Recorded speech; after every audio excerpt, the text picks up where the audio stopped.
अच्छा बाबूजी, हम लोकगीत विरहा गायक राम सहाय कुशवाहा, जिला प्रयागराज, तहसील हंडिया, ग्राम सभा समोधीपुर के पावन धरती से आप सभी श्रोता बंधुओं को मैं बार बार प्रणाम करता हूं।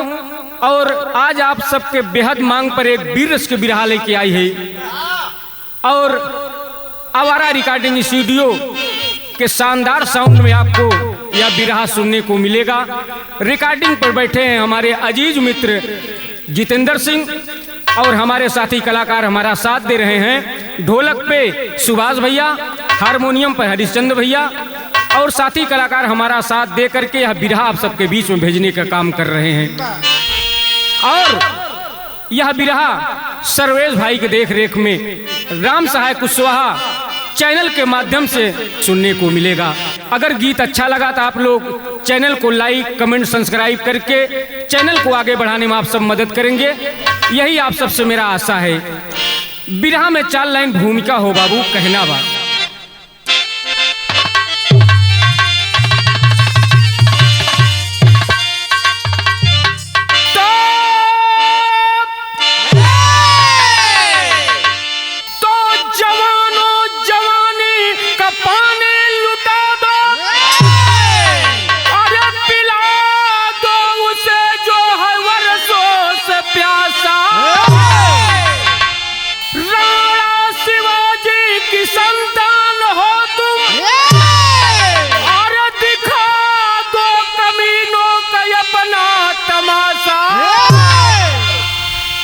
जबरदस्ती लड़ने को बेताब पागल, जो देता है धमकी करे तानाशाही। हर लूटा दो जान अरे वतन के लिए, अरे इतिहास देगा तुम्हारी गवाही।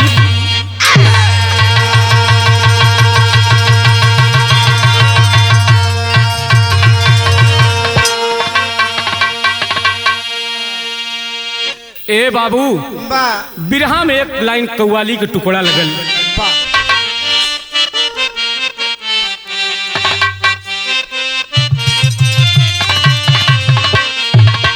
यही हो मास्टर साहब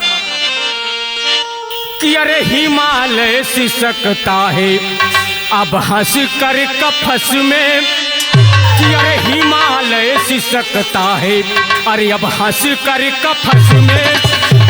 सितमगर की हस्ती अरे मिटा दो जवानों।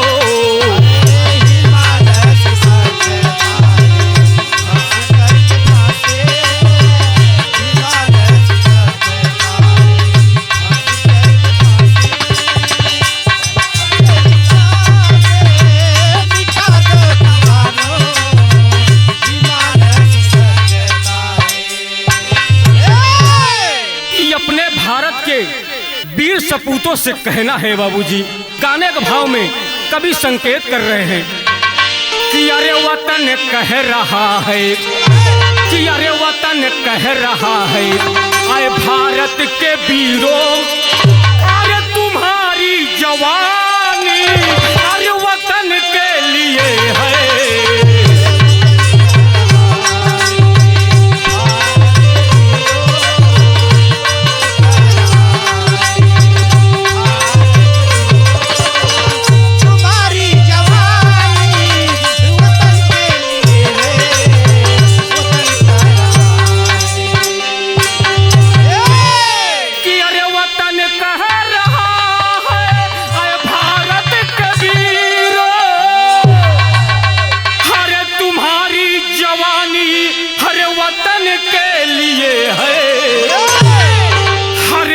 वीर भारत का हर राणा शिवाजी, हर अमर ये कहानी अरे वतन के लिए है।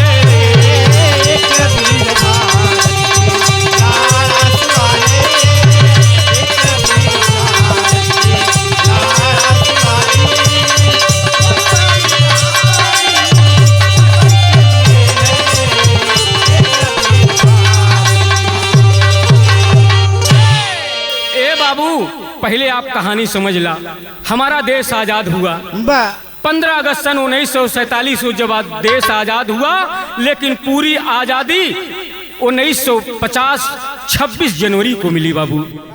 लेकिन ये अंग्रेज लोग जाने के बाद अपने वतन से हमारे हिंदुस्तान में बाबू एक से बढ़कर एक चाल करते आए हैं। यही लंदन के लोग एक जॉनसन नाम का पहलवान आकर के पूरे हिंदुस्तान में चुनौती पत्र टंगवा दिया कि अगर कोई वीर, अगर बहादुर पहलवान है तो 27 जनवरी को लंदन में कुश्ती रखी गई है और चल के जॉनसन से हाथ मिला दे। जौहरी के छंद में कहना हो बाबू।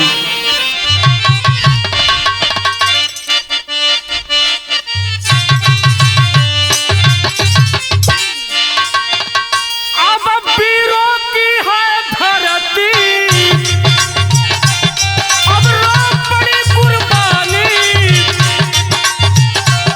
अब खुद हमीद चंद्रशेखर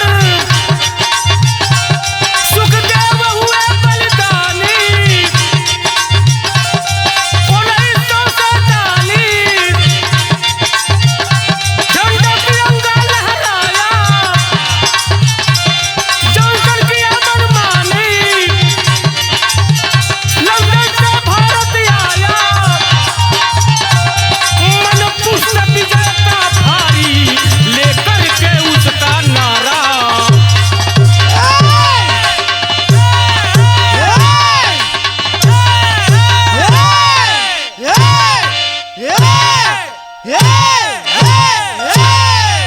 जियो प्रयागराज के शेर। ए बाबू, ये पूरे भारत में, पूरे हिंदुस्तान में आके वह जॉनसन नाम चारों तरफ जो है चुनौती पत्र टांगा बाबूजी। उस समय हमारे देश के प्रधानमंत्री पंडित जवाहरलाल नेहरू और राष्ट्रपिता महात्मा गांधी थे। जब यह बतिया चारों तरफ बाबू फैलल बा कि आ करके जॉनसन नाम पहलवान पूरे हिंदुस्तान में ऐलान किया है और इतना वीर पहलवान बा कि कौनो बाबू लड़े में तैयार ना हो। उस समय हमारे देश के प्रधानमंत्री पंडित जवाहरलाल नेहरू और राष्ट्रपिता महात्मा गांधी शोक में पड़ गए कि हमारे देश के सम्मान चल जाई, कौनो हाथ मिलाओ मेरे तैयार ना बा।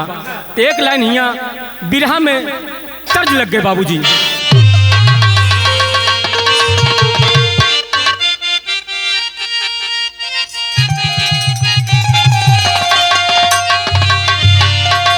बड़ी मिजाजी तर्ज हो, संकेत करत हो हमारे मास्टर साहब।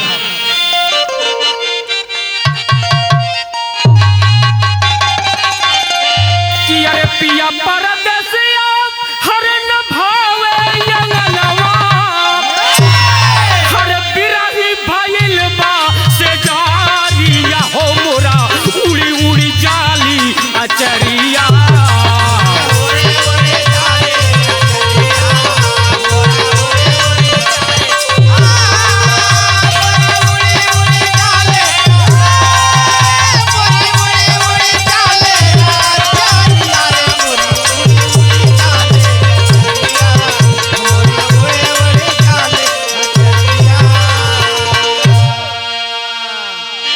ए बाबू, हमरे गनवा के लाइन में कहना हो।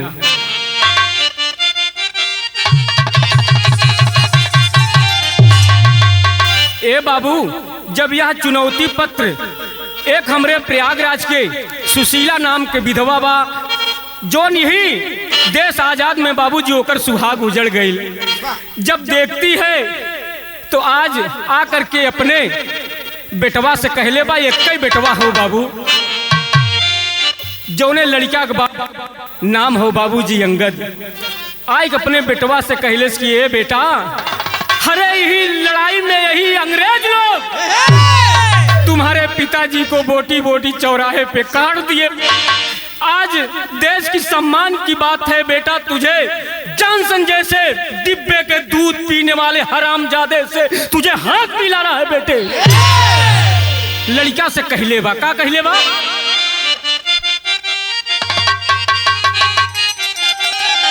कि अरे तोहरा पे बाटे बेटा हर बहुत कुमनवा, हर बनल बदू समानवा हो मोरे गोदिया के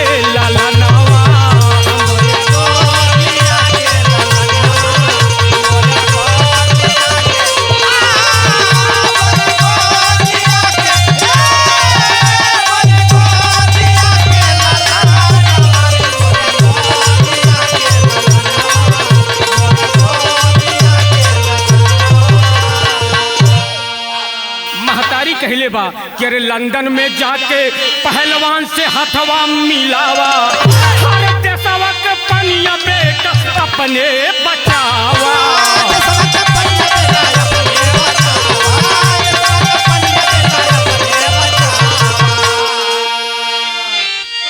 कि अरे लंदन से आके हर पहलवान किया है ये लनवा, अरे पूरा करिहा हमरो सपनावा हो मोरे गोदिया के ललनवा।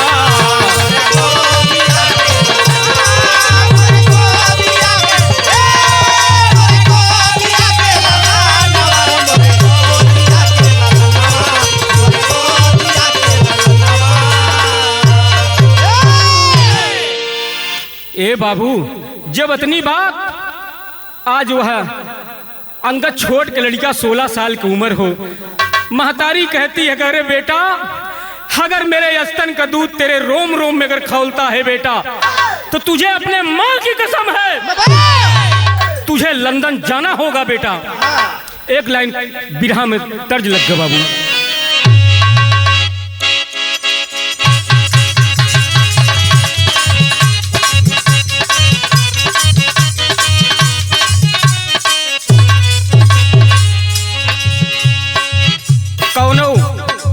लड़की चली जात पर रास्ते में झमक के पानी बरसत बा, उ लड़कवा कहले बा का कहले बा, गोरी देहिया कोरी चुनरिया, गोरी देहिया कोरी चुनरिया भीगना बरसात में, गोरी देहिया कोरी चुनरिया भीगना बरसात में, गोरी देहिया कोरी चुनरिया भीगना बरसात में।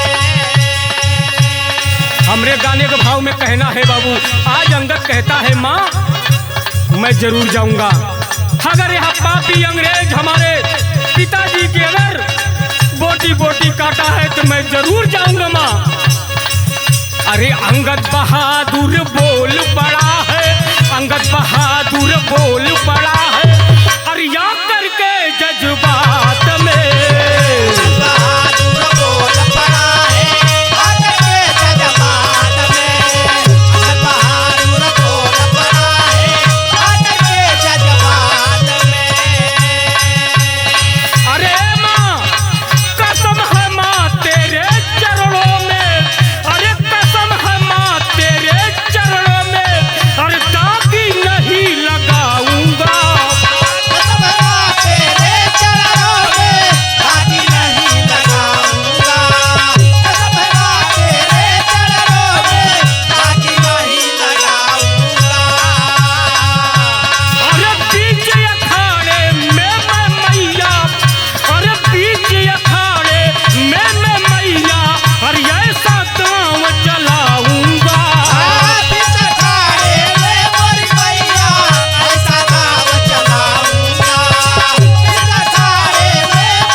गोरा सालों की मैं मैया, गोरा सालों की मैं मैया लागूंगा अवकाश में, गोरा सालों की मैं मैया लागूंगा अवकाश में, गोरा सालों की मैं मैया लागूंगा अवकाश में। ए बाबू, पत्र लिख करके भेज देती है पंडित जवाहरलाल नेहरू और राष्ट्रपिता महात्मा गांधी के पास कि मेरा बेटा 27 जनवरी को वह जॉनसन नाम के जो पहलवान उससे हाथ मिलाने जाएगा। जब सुने हैं तो आज बड़ा मगन हो गए कि हमरे देशवा का सम्मान बच जाए बाबू। पंडित जवाहरलाल नेहरू राष्ट्रपिता महात्मा गांधी दरवाजे पे पहुंचे और अंगद के बाबूजी बोलते हैं कि बेटा चलो आज वही दिन है। जिस समय बाबूजी जाने लगा, माँ थाल में आटी सजाकर अपने बेटवा के चंदन टीका लगा के चूम लेती है। मेरे लाल, तुम्हारे ऊपर हमारे देश की नाज है बेटा, देश की सम्मान बचा के आना बेटा।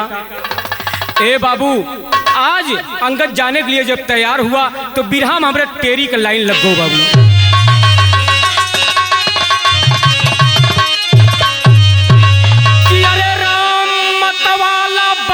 चली भाष्य रवा, अरे राम मतवाला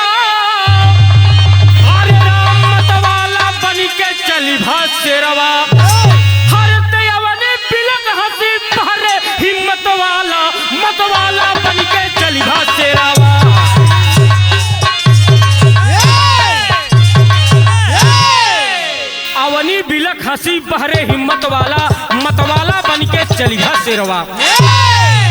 ए बाबू, आज दिल्ली हवाई अड्डे पर तीनों जन पहुंचे हैं। पंडित जवाहरलाल नेहरू, राष्ट्रपिता महात्मा गांधी और अंगद एरोप्लेन से बाबूजी लंदन के लिए रवाना हुए। और जब लंदन में आए तो देखते हैं पूरी स्टेडियम खचाखच भरी हुई है और 3 कुर्सी खाली है। एक पे हमारे प्रधानमंत्री, राष्ट्रपिता और आज अंगद बाबूजी जाके बैठ गए। और इधर पूरी तैयारी किए हैं लंदन के लोग। अखाड़े में पहले से आई के यह जॉनसन नाम के पहलवान जो है बाबू रियाज मार रहा है। आदेश हुआ कि अपने पहलवान को अखाड़े में उतारिए। वही बाबूजी चरण छू करके अखाड़े में जा रहा है बाबूजी अंगद। एक लाइन यहाँ पहपट के भाव कहना हो।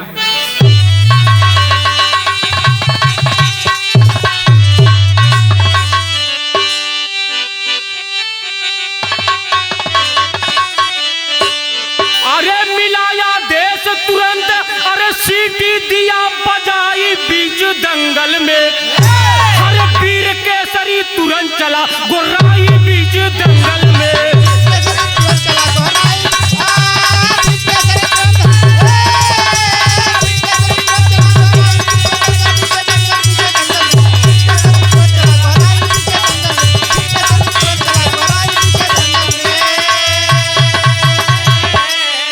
ए बाबू, जब आज जॉनसन देखता है लड़किया के तो कहता क्या है? अरे यार पार की कुश्ती होगी, अरे जॉनसन तब ललकारा हो, कहा जैसे मन हो वैसे लड़िया, अरे अंगद वीर जुझारा, अरे काला गांव पे दांव, अरे दिया बजाई बीच दंगल में, अरे वीर केसरी तुरंत चला गोराई बीच दंगल में।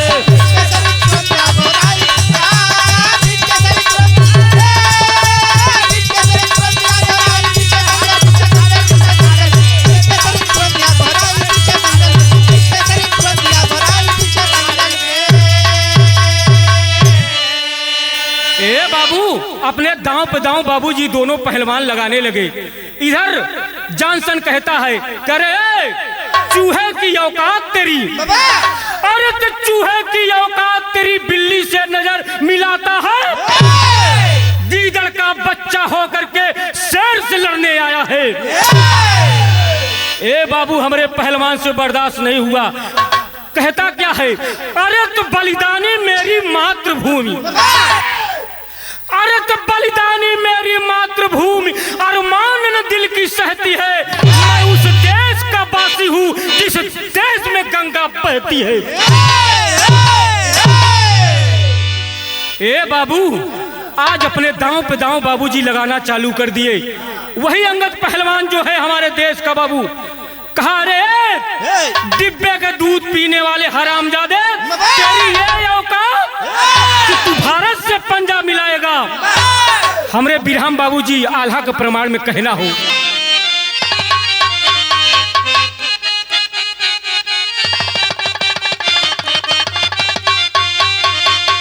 ए बाबू, आज वह अंगद जॉनसन बाबू को उठा लिया तो कहना हो, जैसे हो अंजनी लाला हर पारावत उठावले भैया,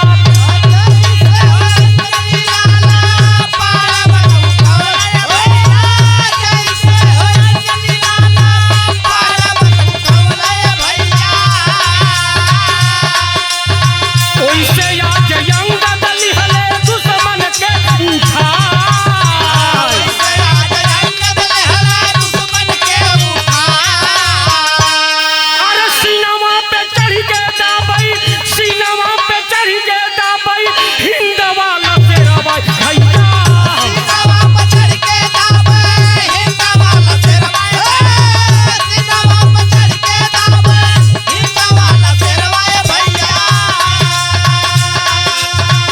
टूटल हड्डी मुहावा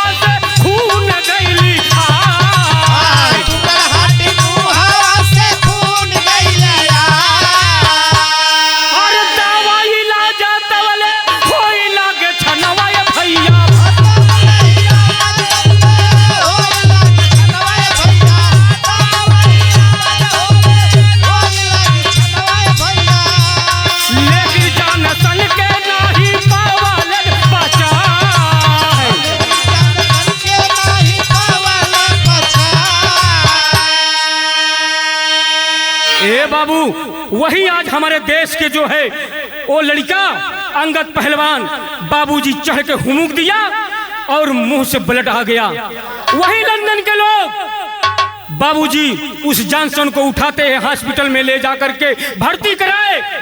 1 घंटे के बाद बाबूजी प्रमाण मिला कि कोई डॉक्टर जॉनसन को नहीं बचा पाया और शोक समारोह मनाया गया पूरे लंदन में। 3 दिन के लिए बाबूजी पूरा झंडा झुका दिया लंदन में। और उसी समय हमारे देश में बाबूजी कुछ उग्रवादी हमला करना चाहे, यहाँ से फोन गया पंडित जवाहरलाल नेहरू राष्ट्रपिता महात्मा गांधी के पास कि आप अपने वतन को आइए, मेरा देश खतरे में है।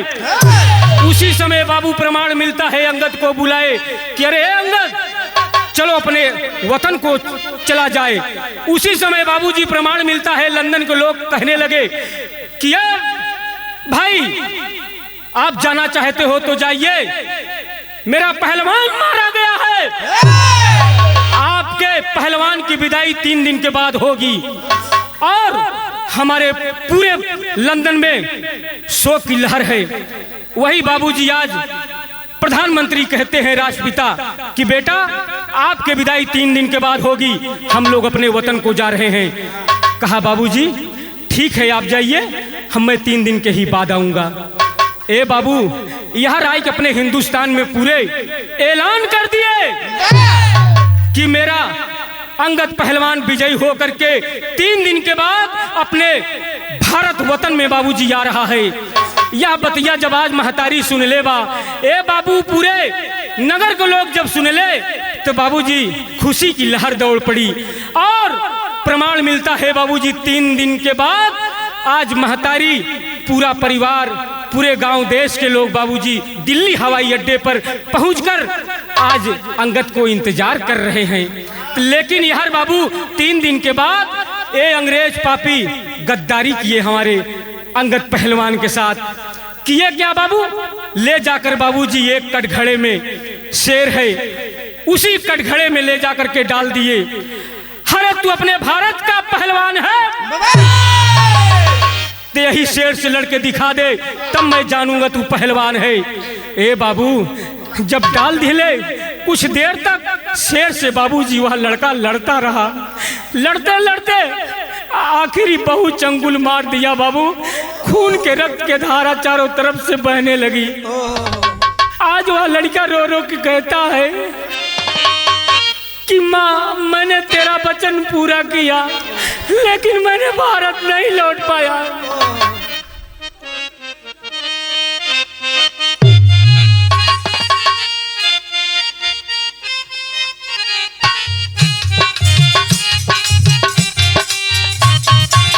अरे रोई रोई अंगद बोले हर बचाए लाया जनवा जनवा जायल चाहे ना,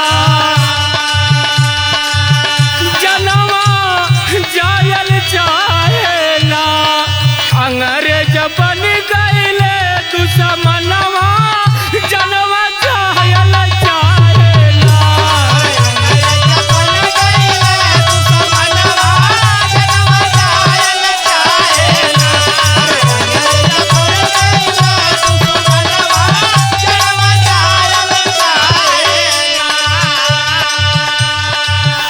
बाबू चारों तरफ से शेर पंजा मार दिया, एकदम खून से लाल हो गया है, अंतिम सांस चल रही है।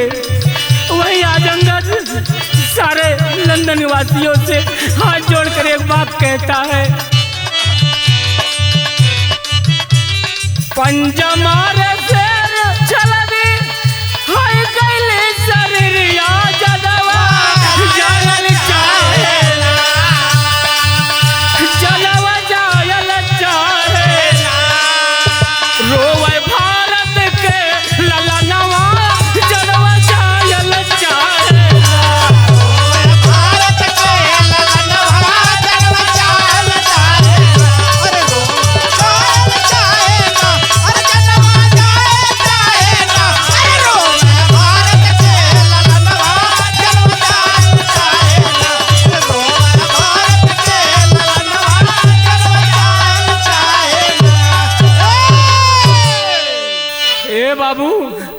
प्रमाण मिलता है कुछ ही क्षण में भगवान को प्यारा हो गया अंगद, खत्म हो गया। और यही लंदन के लोग बाबू एक पिटारी में बाबूजी बंद करके 3 दिन के बाद बाबूजी लाश दिल्ली हवाई अड्डे पर इंडिया में भिजवाने का बाबूजी काम किए। उसी समय जब बाबूजी लाश बाबूजी जब एरोप्लेन से जब दिल्ली हवाई अड्डे पे पहुंची है, आज महतारी जब देखले बा तो लाश के ऊपर गिर के रोती है और प्रधानमंत्री पंडित जवाहरलाल नेहरू से, राष्ट्रपिता महात्मा गांधी से सवाल करती है, अगर मेरा बेटा इस दुनिया में नहीं रहा तो क्यों आपने झूठ बोले। उस समय राष्ट्रपिता महात्मा गांधी और पंडित जवाहरलाल नेहरू के पास आवाज नहीं बचा, आंखों में आंसू लेकर रोने लगे। कहे बहन ये अंग्रेज हमारे पहलवान के साथ में गद्दारी किए। उसी समय पूरा गांव देश बाबूजी रो रहा है, महतारी लाश के ऊपर गिर गिर के रोते हैं। गाने के अंतिम में खड़ी के लाइन में कहना हो मार साहब,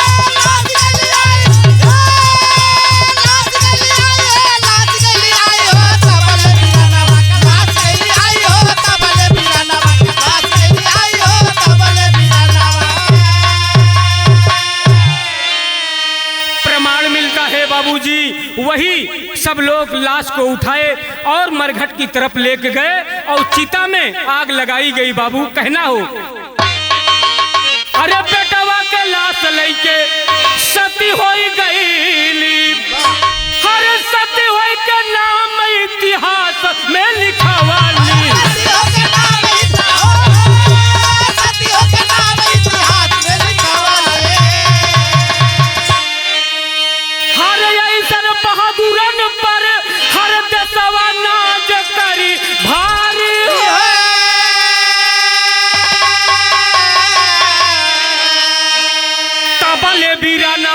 लाश गईली आई हो तबले,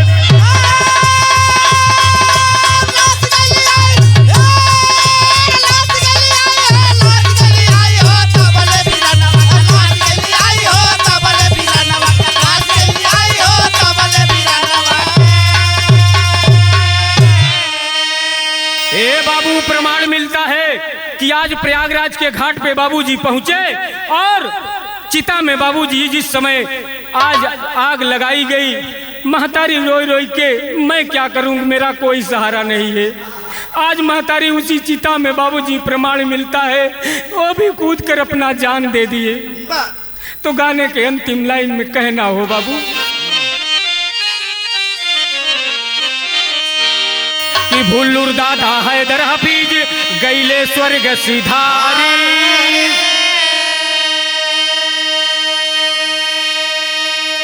गुरु त्रिभुवननाथ यादव जैसी सींचत है फुलवारी। अरे राम मत वाला बन के चली भासेरा